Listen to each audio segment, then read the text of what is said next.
Hey, what's happening, guys? This is your boy Credit Dwill, your everyday credit dad. Welcome to the channel, and thank you guys for tuning in. As you can see, I got a guest here with me today on the channel, the homie LowKey Jimmy. He embarked on his 30-day journey with me, and today, that's what we're talking about. We're going to be reflecting on the last 30 days and what we both learned in the process. Got a bag of ice on my hand because I burnt my hand cooking chicken. But anyways, I'm going to let LowKey Jimmy introduce himself and tell you guys what's up. Hey, what's going on? I'm going to introduce myself to my followers as well. All the followers that are tuned into one of the best channels on the net, LowKey Jimmy. Thank you for joining me. I have a guest on my channel, D'Angelo, over at Creative Dwill. You guys can tap in with him. He embarked on the 30-day journey with me as well. We're going to chop it up about pretty much all of the things we learned, the workflow, and things that we went through on this 30-day channel. So take it over, D-Will. Like I was saying, Jimmy embarked on this 30-day journey with me. It was originally my idea. I invited him in on it just so you guys know that. And I actually did way better than he did on the 30-day journey and got a lot more from it. But anyway, so we're going to start off just talking about the DAWs that we chose to use. And kind of like, what did we learn throughout this whole 30 days? And how did it benefit us? And what are some of the workflow hacks we learned throughout this process? Because that was the biggest thing. I know for me, Jimmy, I don't know about you. The biggest thing for me was I learned a lot about my workflow, what works, what doesn't work. And not only did we cook up, but we actually made videos. Obviously, you guys are watching on the platform that we posted the videos. But that in itself was a process. So we're going to talk a little bit about that as well. So Jimmy, what would you say was the biggest thing that you learned throughout this 30 days? I think the biggest thing I learned, let's talk music first, because obviously the whole video editing thing was totally new to me. So that's a whole different convo. But biggest thing I learned music-wise was, I would say, how to mix better. I learned a lot of techniques with mixing inside of Studio One, but just overall Studio One in general. As you know, I started out on Machine on the beginning of the 30 days. So probably into day 5, I started using Studio One, which was it was easier to use Studio One than Machine as far as crafting the whole beat. But once I got the workflow down in there, which was super easy because Studio One is super intuitive, one of the best DAWs on the market right now. It was pretty easy for me to get that learning curve. What do young people say? That's you're capping right now? Okay, carry on. No cap in my rap, as you guys know. But yeah, that was pretty much the biggest thing for me, learning how to maneuver inside of Studio One, coming from pretty much being 100% Machine. What about you? Right. So you learned, all right, so why did you switch over to Machine rather than utilize? Why did I switch to Studio One from Machine? Yeah.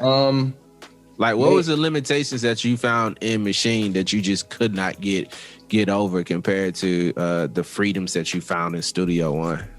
Number one, the biggest thing was that playlist, or in Studio One, I think we call it the song page. Just that screen on every DAW, call it something different. The screen where you have all of your WAV files, your vocals, your anything. You can click and drag stuff. Machine doesn't have a linear. Yeah, it doesn't have a great one. I mean, it has the clips type thing, but wasn't really my vibe. But that was my biggest thing, along with me sampling these hardware synths into the DAWs. I have a lot more control when I'm doing that inside of Studio One. It's literally like I'm hitting record and recording a vocal or recording a guitar. I can have 100% control inside of that DAW. Yeah. See, like for me, you made a good point because you got hardware gear. I don't have any hardware like analog gear. He got the motif and a wave station and all that other whack stuff. I'm inside the box 100%. So I use complete 13 Ultimate Collector's Editions, and I use a lot of Machine expansions when I cook up. So, and that was one of the biggest deciding factors of me because I've been working with Cubase. I'm kind of new to producing. I've been working with Cubase for the last, 8-9 years. And I know Cubase like the back of my hand, but I never dove into Cubase. I know Cubase like the back of my hand when it comes to mixing, but I haven't really dove into producing with Cubase. So it was like, okay, do I start off with Cubase or do I start off with Machine? Well, I made the decision to rock with Machine because it was like starting off with a blank slate when it came to producing, and I wanted to kind of learn it. And plus, all of my VSTs and everything was pretty much 90% of them from Native Instruments. So that's the reason why I chose to use Machine. And Jimmy is right. Like, the biggest limitations for me was arranging inside the Machine, because it's not like a linear DAW that I'm used to using like Cubase. Just more so just not being able to arrange a Machine is the biggest thing to me. And if Machine is listening to this, then you guys work on that. I guarantee you, like, you'll have an even worse cult following than you already have. Everybody be jumping ship and going back to the Machine. But yeah, so the reason why I chose Machine over Cubase was the fact that I have a lot of VSTs that are machine based, a lot of VST instruments that are machine based. And I really like the workflow. It's a lot easier to get my thoughts out. It's a lot easier to get things started. And then it took a lot of time to arrange, but that was just one of those give and take things. I had to what we call in the military, shut up and color and figure it out. So, but yeah. All right. So, what was the biggest things you learned in regards to your workflow that you saw that maybe before you thought you were straight, but then as you were going along, you seen that you had some areas that you had to work on? Definitely mixing the low end. I know me and you spoke about some techniques that I probably brushed up on near the end, or probably honestly, near the end. Yeah. And it's kind of one of those things that it's a constant, especially using these different sounds. So if I'm using an 808 coming from straight out of my hard drive, it's going to hit different than an 808 or bass sound coming out of one of these boards. I got to mix them a little bit different. So pretty much just brushing up on those techniques as far as mixing a low end. I think that's one of the biggest things along, to just mixing in general, but the low end especially. I think for me, the biggest thing that I learned was, honestly, that arranging is a lot more difficult than I thought it was going to be. And then not only that, but not knowing music theory is not a hindrance. Like you don't need to know music theory to produce. But I'm noticing, like, I was chopping it up with you, and I was chopping it up with Stace, and I was chopping it up with Aaron. And I'm noticing that, like, man, these dudes are a lot faster at cooking up because you guys know music theory. You guys know your ear is kind of tuned in to the sounds of what sounds like this key this sample is in. I got a lot of workarounds, like using mixed in key, utilizing different software to recognize the key of the samples, and then trying to produce from that aspect of it. So I realized that I'm gonna have to eventually suck it up and really dive into music theory. I know a little bit, know the basics, but really diving into music theory and actually learning the instrument, because you've been playing for a while. And your music sounds like music. A lot of times mine sound like I used to sample, and I produce a lot of lo-fi for that reason. So, but yeah, so just music theory is something that I realize I need to work on, and arranging. I really need to work on arranging. But all right, so with that being said, Jimmy, where we go from here?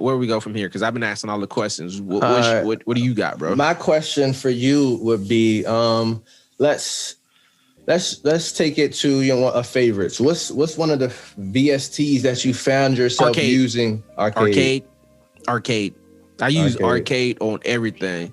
Like, if you don't know what Arcade is by Output Sounds, and it's like my favorite VST of all times. And I didn't know that I liked it. I don't even know if that's a word. I didn't know that I liked it until I started cooking up on this 30 days. But the thing is that another big thing for me, bro, was the 30-minute factor. Like it definitely. was 30 I'm gonna minutes. I'm gonna be honest, guys. The 30-minute factor wasn't in place, but after the 30 minutes, I kept going. Yeah. You know what I mean? And it's kind of one of those things, like I told you, for me, and I guess for me, my biggest issue with the 30-minute challenge that held me up a lot of the times was I'm a perfectionist and I get caught up, especially, and this is one of the downfalls of not using MIDI. Yeah. You know what I'm saying? FYI, you have to, there's no correction. You know what I mean? You have to play it. And when you're recording, you got to play it right. So if you don't play it right, you got to redo it. And that mixed with me being a perfectionist, I want it to sound a certain way every time I play it. I get caught up, you know what I'm saying? 10 minutes can go by of me just putting down one loop. So that's kind of just where I was at. But I fought through it. If I had to pick a VST that I used in every, dang near every song, you see how I didn't cuss? Dang near every song.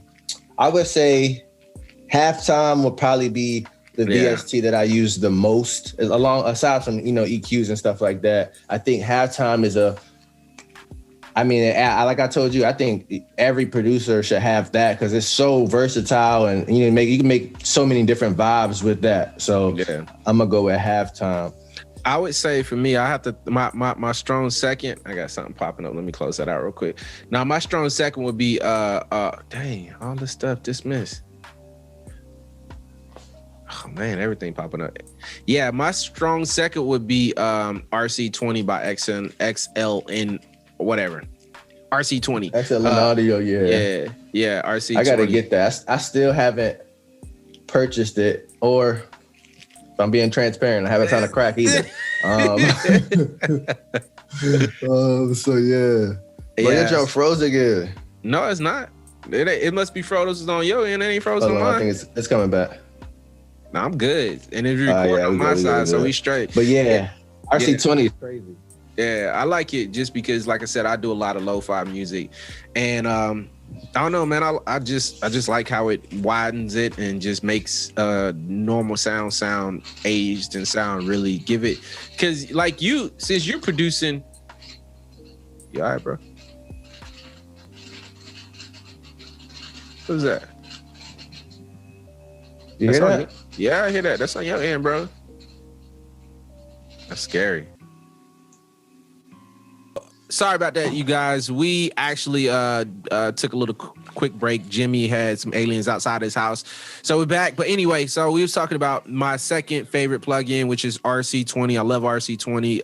It ages the sound, and the reason why I really like it is because I do a lot of inbox producing. So I have a lot of VSTs and everything like that. And I just wanted to make it sound like it's analog or older vintage. And Jimmy, he has a lot of hardware. So he probably wouldn't use it as much as I used it. No, so here's the thing, bro. I would love to use RC20, not rich yet. So I don't have it. Haven't found a crack for it either. But I am going to end up purchasing either that, or if you guys check out Dwill's channel, he has a review of Curtis King's. I don't know what it's called. Tape Boy. Oh yeah. Tape Boy. Tape Boy is one of my. I guess that would be my third plugin since I didn't name it here. But Tape Boy is dope. Yeah. Both of those, I would still use them because it still gives it a different ambiance. It still gives it a different feel. So definitely gonna. I know you love when I use that word. Yeah. But definitely gonna end up getting one of those two plugins. Probably that's not how you talk for real. Ambiance. You join me on my channel. I'll talk all about ambiances and vibes on my channel, guys. Sure. But we don't want to go backwards in life. All right. So like I said, the next question. So the next question would be, if somebody was going to embark on a 30-day cookup, or even like say a week cookup. Man, my hand is burning. Put that ice back on it. Like even a week cookup. Like, what is one thing you would tell them that you wish you would have known when you started, or one thing that you could tell them that will kind of encourage them or help them along this process?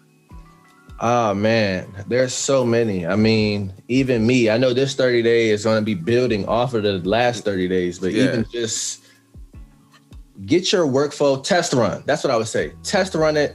Before you actually start, test run and have your workflow down as far as how you're going to get it into, well, I'm speaking if you're going to put it on YouTube or record it, but that's the angle I'm coming from. But just test run it, make sure everything's working properly. And I would even write it down, checklist it. All right, make sure this is working, this is working, this is working. And because one of the things I do now is before I record is I do a test run. So 15 seconds, I'll play my board, I'll speak into the mic, I'll play something inside of Studio One to make sure everything is going into OBS correctly, make sure it's not choppy when I, play it back. If I play it back and it's good to go, all right, now I can actually record. That's kind of what I do, just kind of a test run. Okay. So but let's say from the standpoint of if they're not putting it up on YouTube and they just cooking up, what's one thing you would say? Cooking up. Yeah. 30-day challenge. If you're doing it, especially for 30 days, don't get tied into a specific sound. Don't get tied into you just create, because the 30-day challenge isn't, I wouldn't say it's a challenge to make every 30 songs hits. You know what I'm saying? Just fire. Some beats are going to be are not as strong as another beat. You know what I mean? Yeah. Monday, Tuesday, Wednesday might be all fire. The rest of the week might be trash and might be learning experiences. So don't get tied up on, bad ideas or ideas that aren't as strong as the last one. Yep. There's no such thing as a bad beat. Unfinished beat is a bad beat. And like a lot of mine was unfinished. So for me, I would say the biggest thing that I learned is that accountability was the biggest thing that helped me, that actually got me through this whole 30-day cook up, is being accountable. I had, for one, the main person, Jimmy, we held each other accountable. We checked in every day. It's like, yo, did you upload your video? It was times that I got off of work and got the kids to bed and everything like that, and then mess around and be up to like almost 12 o'clock and got to wake up at 5 o'clock the next morning trying to put a video out. But just having Jimmy, seeing him post his video, I was like, well, shoot, I have to do it now. Like, I can't miss this day. And that's what kept me. So having somebody to hold you accountable. And I think number 2 is, like you said, is don't think about it. Just whatever sounds good, put it. Also, I've learned to find my go-to sounds, like sounds that I really I know that I'm gonna use. And I actually made myself a template that I didn't have beforehand. But the first few days, I just cooked up. And I said, okay, I'm gonna just cook up, and I realized what plugins I was going to, what sounds I kept going to, and then I just made me a template based off of that. And now that's like my go-to template that starts up in Machine every time. So a template to start off with, it is freaking wonders, and it's a must-have whenever you're trying to go through this challenge. I got one. That's mine. I think my points are stronger and better than yours, but okay, go. That's definitely debatable. But I'm going to go ahead and ask you this. What? And you can go ahead and ask me as well as a command.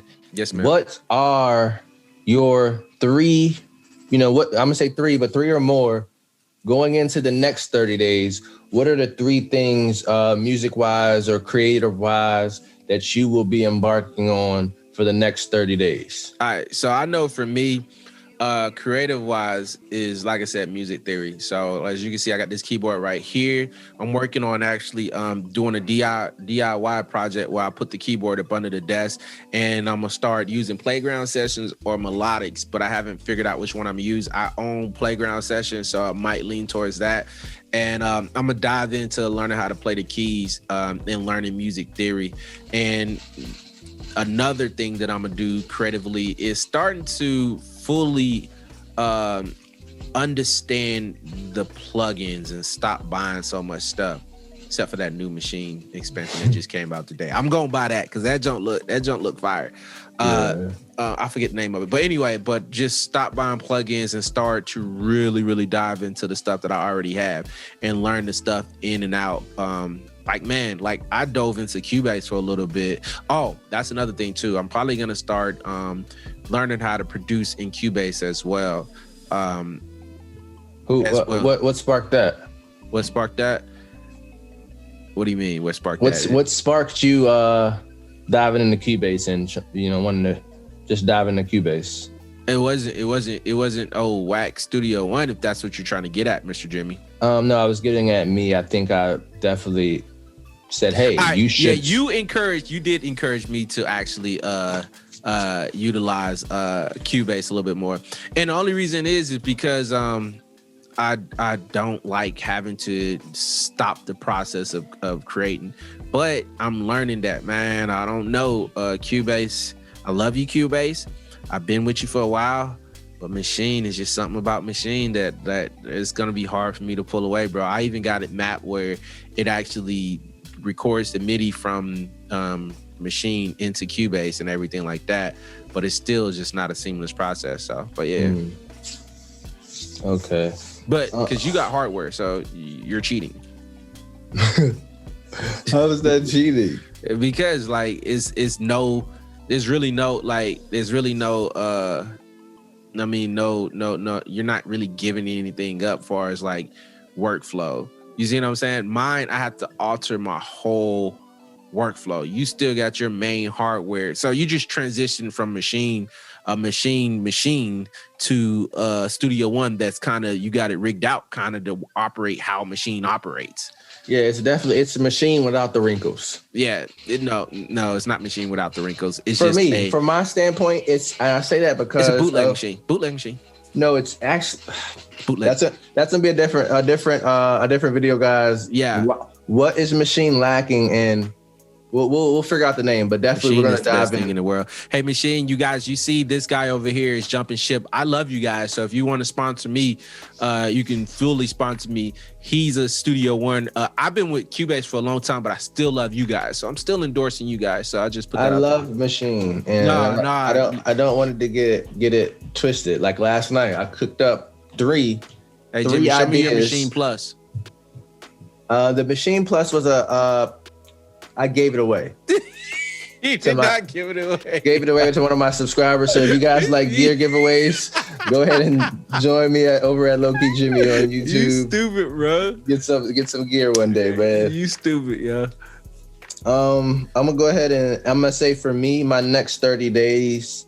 Yeah. Obviously beats. I'm gonna work on a gospel project for my sister. So that's gonna be the beats that I will be producing will be all for that project, and learning to mix better, tighten up. I want to be able to just go in there and kill a mix every time and not have to go back. Well, I know, a lot of engineers go back, but I want to be able to have a strong mix the first time and have that like a good foundation. And then one more for music is craft some more songs for my project that should be coming up maybe in 2 months after the gospel project is finished. We'll see. So that'll be my 3. What was that? Huh? What was that? What happened? I thought I heard something. Sorry. Nah, bro. Oh, you know what else we both said that we was gonna do for you guys is to get better at making content. So our YouTube content, like tutorials. I know for me, yeah, tutorials and just diving in and showing you guys how to, because I learned a lot, man, a lot about the machine that I just did not know. So I'm gonna be cranking out some videos. Oh, also I'm working on my my website. I'm gonna have it up by the end of this month, July, and I'm gonna have got merch up there. I gonna try to have a basic machine course, my first basic machine course up there for you guys, and it might be free, not sure, depending on where I go with the platform. So that's a shameless plug for myself that I wanted to put out there. The website is almost done. It will be up by August 1st. Right? That's the next month, right? Yeah, August 1st, it will be up. So the next 30 days, I will be putting that out for you guys.